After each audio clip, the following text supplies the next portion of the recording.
y que las pasiones se liberan por sí solas. ¿Cómo es esto que las pasiones se liberan por sí solas? ¿Es que las pasiones son algo distinto del pensamiento? ¿O las pasiones son lo mismo que el pensamiento? ¿Qué son las pasiones? Las pasiones son pensamientos muy intensos, son cargados emocionalmente. Eso es lo que son las pasiones. Por ejemplo, si yo pienso, Wanchen Rinpoche es una maravilla, allá me gusta mucho, y termino muy apegado a Wanchen Rinpoche, o a Chogyam Namkhe Norbu, quedo muy apegado. Bueno, esto es una pasión, pero es una pasión que yo puedo utilizar positivamente.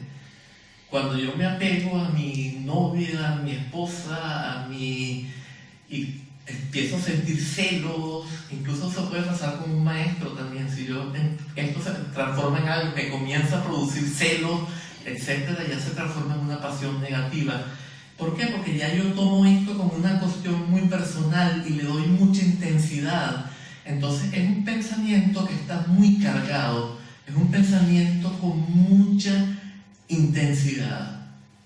Esto es lo que es una pasión. La pasión no es algo distinto del pensamiento, por lo menos según la enseñanza Dzogchen. La pasión no es más que un pensamiento que le ponemos muchísima intensidad. Entonces, esto me gusta mucho, yo lo quiero para mí. Esto me disgusta mucho, yo quisiera destruirlo o apartarlo o me revuelve. Esas son las pasiones. Por lo tanto, cuando se libera el pensamiento que está cargado emocionalmente, la pasión se libera por sí sola. ¿Cómo se libera esta pasión? Es como una serpiente que estuviera enroscada o que le hubiéramos hecho un nudo. Por ejemplo, si tomamos una serpiente y le hacemos un nudo, tenemos mucho cuidado que no nos muerda. Esta serpiente automáticamente pasa algo, que el nudo sale por sí solo. El pensamiento en la enseñanza Dzogchen se libera de esta misma manera. No hacemos nada, simplemente aprendemos su verdadera condición, se disuelve el pensamiento y se disuelve la dualidad sujeto-objeto. ¿Cómo es esto que se disuelve la dualidad sujeto-objeto? ¿Cómo puede disolverse esta dualidad? Según la enseñanza Dzogchen, y este es un concepto que se comparte con los sutras de la tercera vuelta, del tercer Dharma Chakra, hay un pensamiento súper sutil que se llama Trimandala en sánscrito, Kursum en tibetano. Yo traduzco esto, mi propia manera de traducir es estructura direccional del pensamiento, y es la impresión de que hay un sujeto, un pensamiento, un pensar y un pensamiento. O sea, un sujeto pensante, un pensar y un pensamiento. Un perceptor, una percepción y algo percibido. Alguien que actúa, una acción y algo sobre lo que se actúa. Es esta triple estructura. Esto es un pensamiento también, un pensamiento súper sutil. Después tenemos los otros pensamientos que ya mencionamos, que son, por ejemplo, esto que se llama Artha Samanya en sánscrito, que es, yo siento, yo veo esto y yo sé, antes de pronunciarlo en palabras, yo sé que esto es una botella, yo sé lo que es, yo sé que esto me lo llevo a la boca y bebo, por ejemplo. Y luego tenemos el pensamiento discursivo, Shabda Samanya en sánscrito. Esto es lo que yo pienso con palabras, que es como si estuviera oyendo voces dentro de mi mente. Son pensamientos a los que le he quitado toda noción de un tono de voz, le he quitado todas estas cosas, y yo los aprendí con gente que me habló con tonos de voz. Bueno, todos estos tipos de pensamientos, cualquiera que se esté manifestando en la enseñanza Dzogchen, al aprender su verdadera condición, que es la energía Dang, puesto que la verdadera condición de la energía Dang es el Dharmakaya, el pensamiento se libera por sí solo porque se manifiesta el Dharmakaya. Y el Dharmakaya es espontáneamente liberador, intrínsecamente liberador. Por esto hay un término en el Dzogchen que es Chikshe Kundrol. Chikshe quiere decir Chik es uno, She es cognitivo. Yo en este caso lo traduzco como gnosis, porque si decimos conocimiento, esto implica dualismo. Co implica que hay dos. Conocimiento, hay un francés, un poeta francés, Paul Claudel, él dijo, el conocimiento es el co-nacimiento del sujeto y el objeto. La connaissance est la connaissance du sujet et de l'objet. O sea, el conocimiento es dualista. Cuando yo digo gnosis, para implicar que es un evento cognitivo pero que no tiene dualidad. Entonces, gnosis única, cum dröl, cum todo, dröl es liberar. Gnosis única que todo lo libera. Cuando se manifiesta el Dharmakaya, los pensamientos se liberan por sí solos. ¿Cuáles pensamientos? Trimandala, la triple estructura direccional del pensamiento, ya no hay sujeto y objeto. El Artha Samanya, ya se libera esta percepción, este filtro que me hace percibir esto en términos de la memoria y que me hace estar en el error. ¿Por qué? Porque estoy percibiendo esto que es puro movimiento en términos de algo que es estático.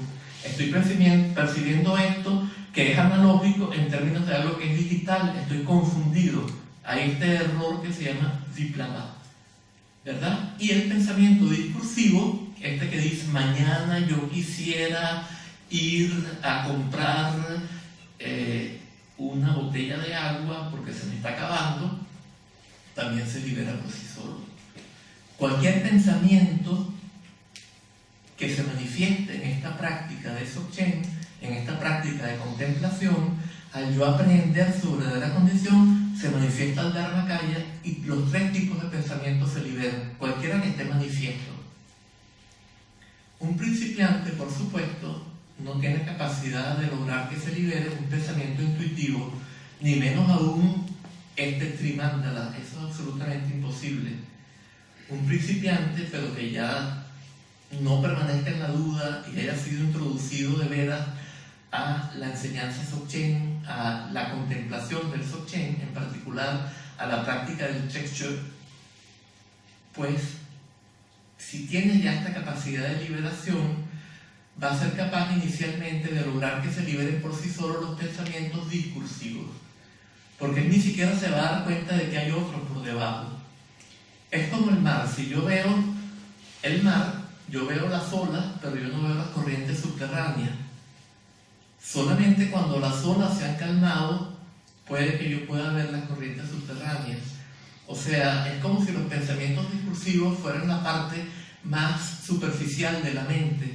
Y cuando se están manifestando, yo no puedo ver los otros. No puedo ver estos intuitivos. Y menos aún puedo darme cuenta de que este Trimandala, esta triple estructura direccional, es un pensamiento. Eso es impensable. Por eso Renato Descartes dijo, pienso, luego existo. Él tuvo la intuición, cuando surgió el pensamiento, cuando él estaba cuestionando sus pensamientos, él tuvo la intuición de que él estaba cuestionando sus pensamientos. Él era el que estaba pensando. Y dijo, este es el axioma en el cual yo construyo todo mi sistema filosófico. Pienso, luego existo. No, eso no era más que un pensamiento, eso no era una realidad. Eso es un pensamiento que en la enseñanza Dzogchen se libera por sí solo. Es parte de lo que tiene que liberarse. Entonces un principiante comienza con lo que está en la superficie. Se da cuenta, empieza a darse cuenta de los pensamientos discursivos. Mira su esencia, aquello que los constituye, se liberan por sí solos. En el instante en que se liberan por sí solos, todos los tipos de pensamientos se liberan por sí solos. Desaparece la dualidad del sujeto y el objeto. Desaparece el percibir esto como una botella. Cuando estamos ya muy avanzados en la práctica, empezamos a ser capaces de también darnos cuenta de los pensamientos intuitivos estos. Y logramos que se liberen por sí solos. Y cuando ya estamos muy avanzados en la práctica, en el instante mismo en que sentimos que hay alguien que está percibiendo algo afuera, automáticamente nos damos cuenta de eso, se aprehende la verdadera condición de la energía Dan, que es el Dharmakaya, y se libera el pensamiento por sí solo. Entonces, este es el principio de la enseñanza Dzogchen. Esto es lo que se llama liberación espontánea. No es otra cosa. Por supuesto que no es, como dijimos antes, que yo me libero por mi propio poder. Y entonces me siento que soy como Tarzán cuando hace ¿verdad?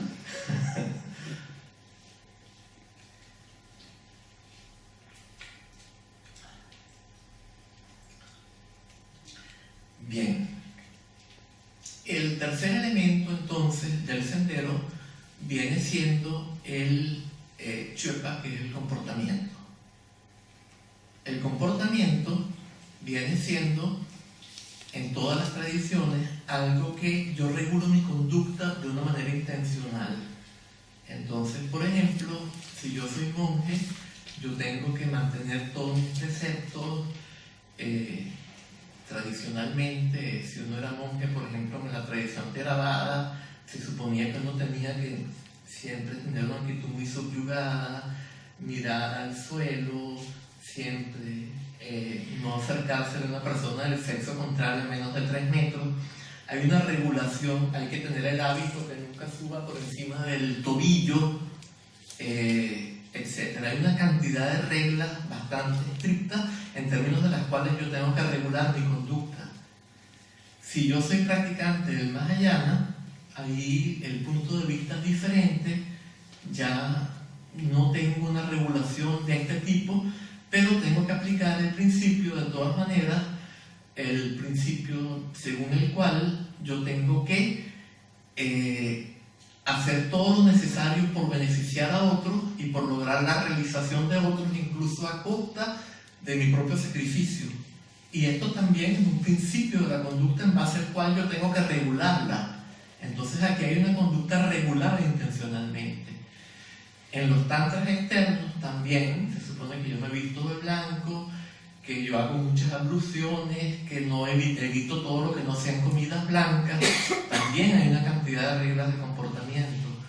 En el tantrismo también hay una cantidad de reglas de comportamiento que en muchos casos rompen con las reglas establecidas por la vía de la renuncia. Por lo menos a un monje, su maestro puede darle una licencia para que tenga consorte porque es necesario para que se realice, y a la monja le puede dar una licencia también para que tenga consorte. Entonces ahí el comportamiento parece que violara las normas del monje, pero no las viola, porque este principio es superior al principio. Tenemos una estructura jerárquica, y cuando uno cumple el principio superior, eso subsume y hace por lo tanto que se cumplan los principios inferiores.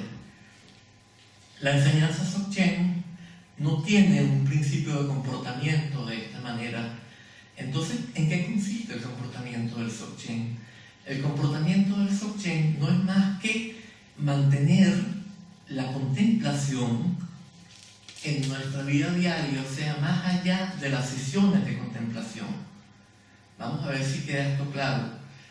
Habíamos dicho que en la sesión de contemplación, que era el Gompa, la contemplación, ¿verdad? Tawa, punto de vista, visión; Gompa, contemplación; Chöpa, comportamiento. En la contemplación, cada vez que surgía un pensamiento o una pasión, aprendíamos su verdadera condición, y el pensamiento y por lo tanto la pasión se liberaba por sí mismo. Pero esto estaba limitado a los periodos de meditación, a los tums, que yo empiezo tal hora y termino tal hora. Después, cuando estoy en la post-contemplación, trato de ver todo como un sueño, como si fuera un sueño, como si fuera una ilusión, como, etcétera, todos los ejemplos que dio el Buda de ilusoriedad. Pero en el Dzogchen, cuando termina la sesión de contemplación, no ha terminado nada. Yo tengo que seguir manteniendo el mismo principio, y cada vez que un pensamiento oculte la verdadera condición, lograr que se libere por sí solo. Entonces, el principio del comportamiento en el Dzogchen no es algo que yo tengo que mantener a través del control de mi conducta, sino una conducta espontánea. Pero, como ya yo tengo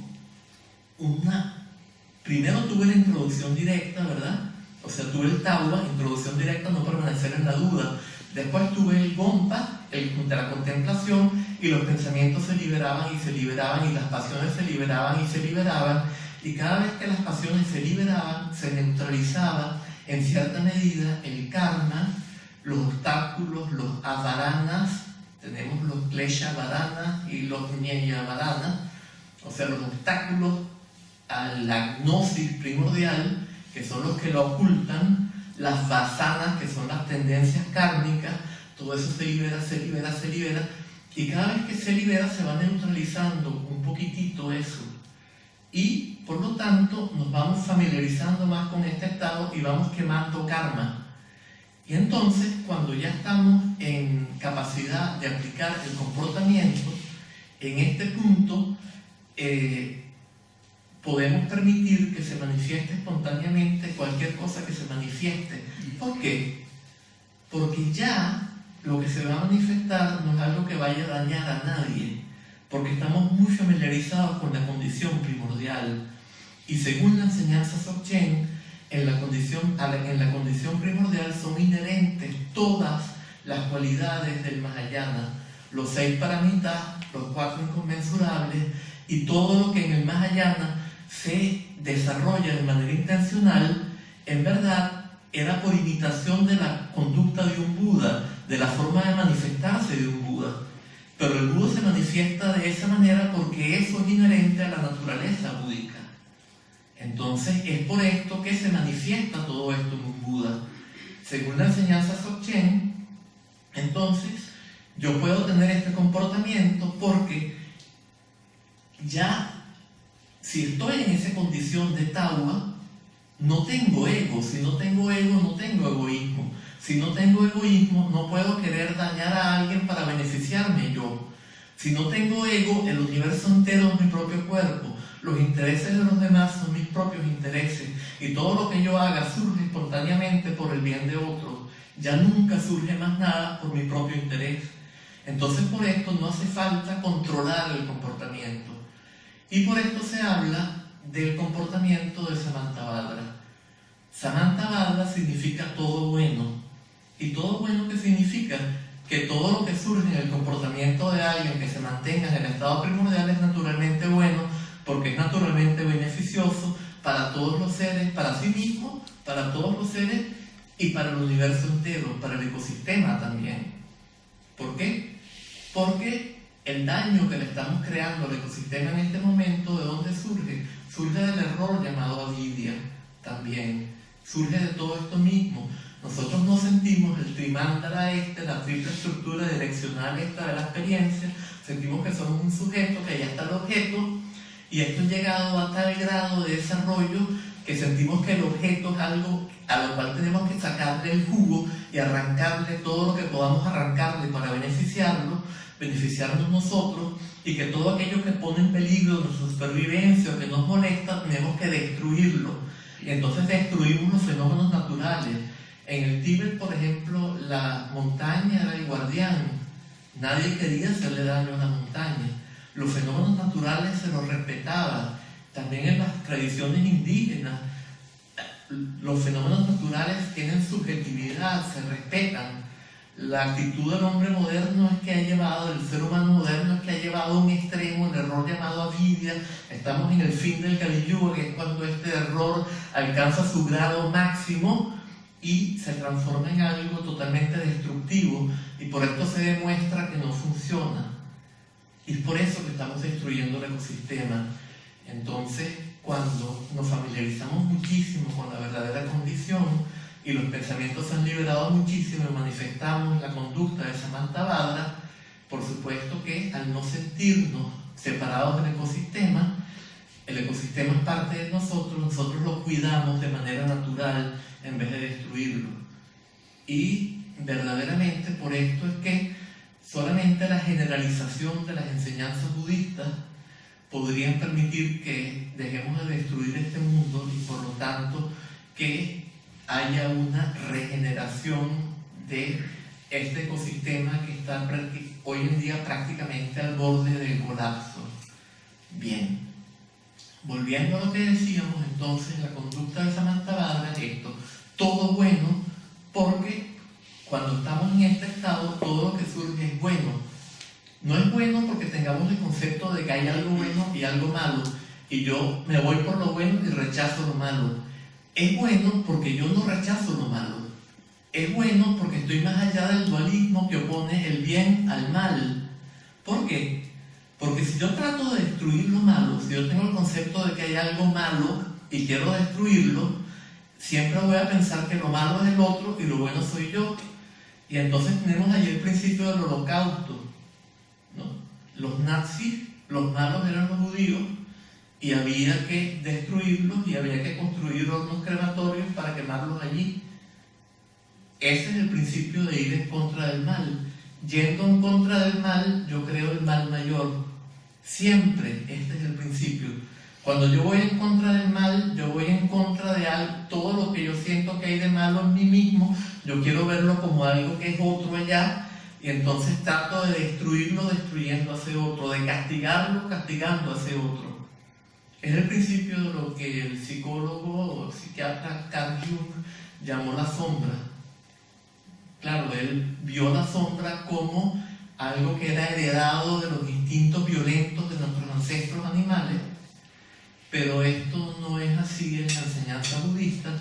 En la enseñanza budista, sobre todo en la enseñanza budista tántrica, está más claro esto, y en la enseñanza Dzogchen particularmente, había una edad de oro que era el Satya Yuga, la era de la verdad, o el Kritya Yuga, la era de perfección, Dzogchen en tibetano, era de perfección, en la cual todo era perfecto, y había un proceso de degeneración, y yo explico esto como un desarrollo paulatino de la avidia, del maripa, de aquello que nos hace sentirnos separados de los otros seres humanos, separados de todo el universo, pensar entonces, y a la larga esto termina creando la idea de que, o sea, yo empiezo a sentir que hay una cantidad de cosas malas en mí, porque empiezan a surgir cosas malas por el desarrollo de la avidia.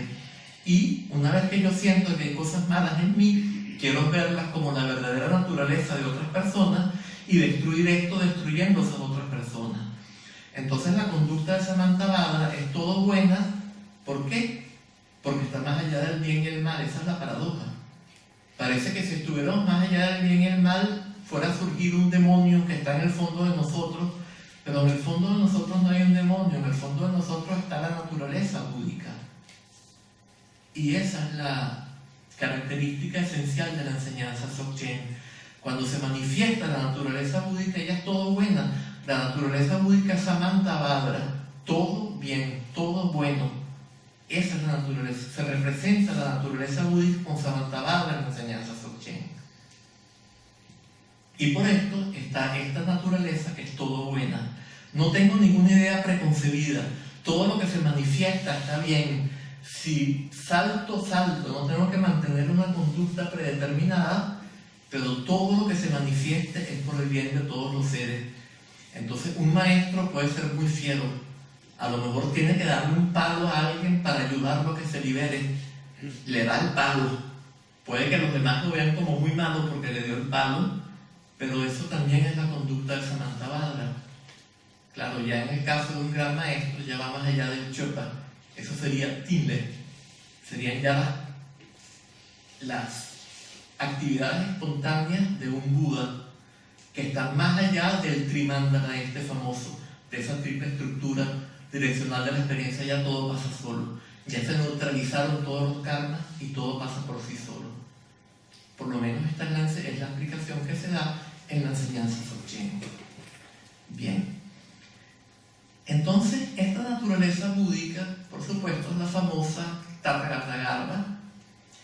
En la enseñanza Dzogchen, bueno, habíamos dicho al comienzo que todo vehículo tenía que tener, primero que nada, o toda enseñanza tenía que tener, habíamos dicho un tawa, un gompa y un chöpa, pero también una base, un sendero y un fruto.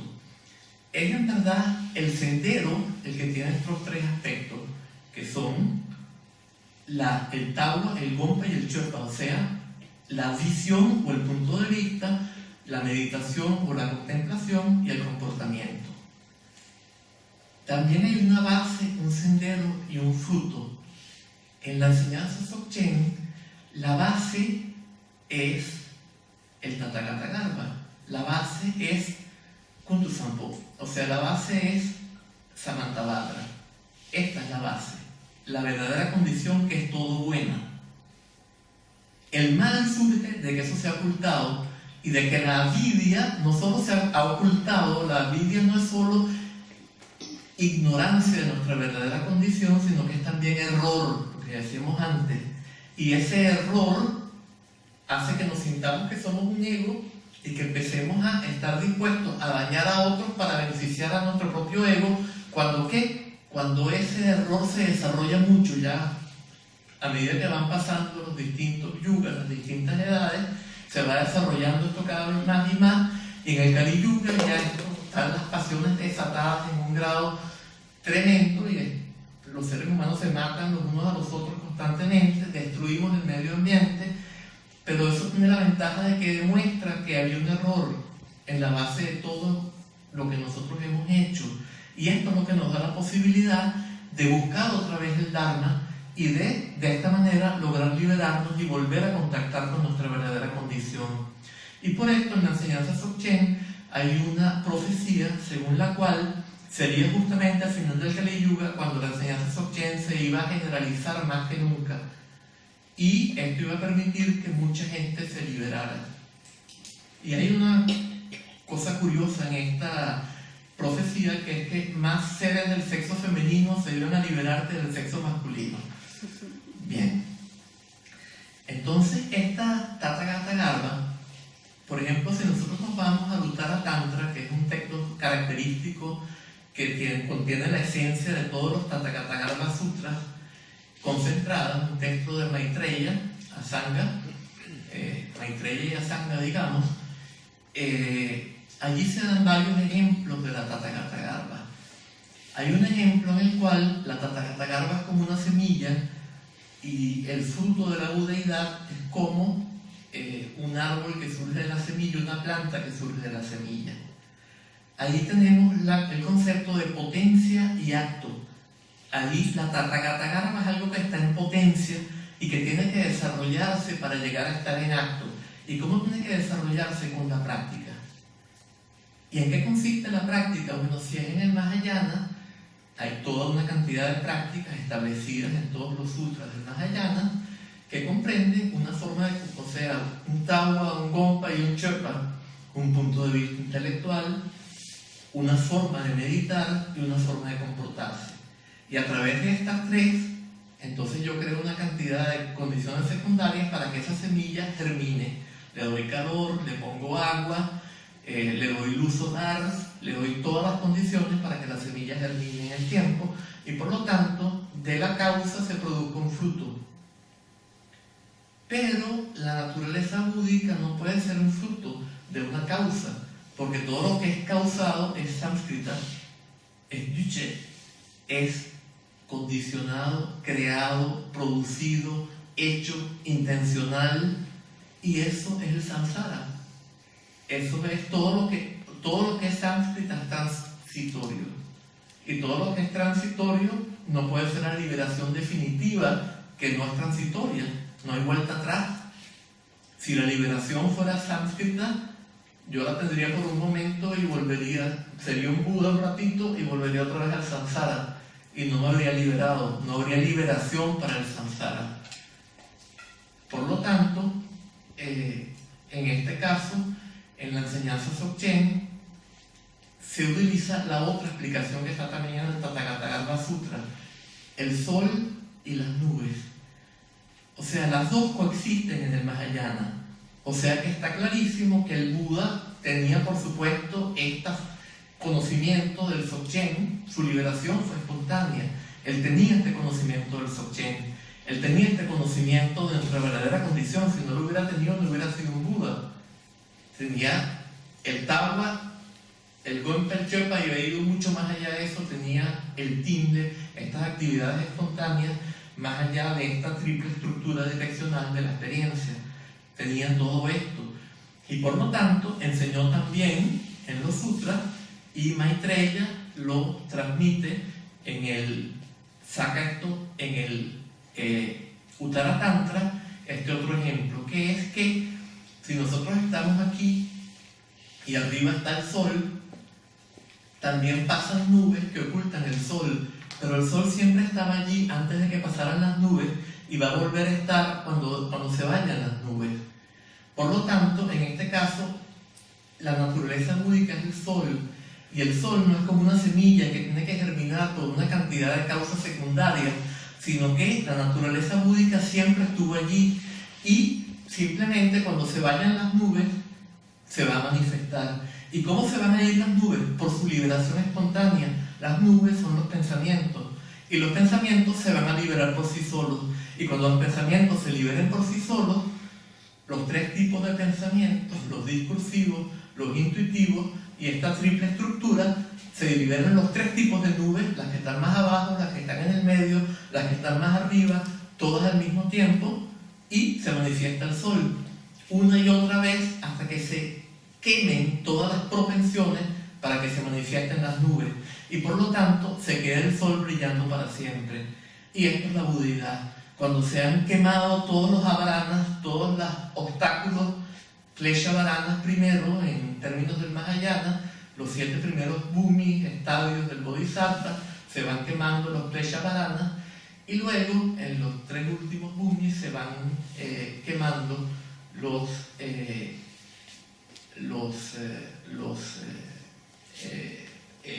Guiñeya varanas, o sea, los obstáculos del conocimiento, y terminamos siendo Budas totalmente realizados cuando ya ninguna nube oculta el sol.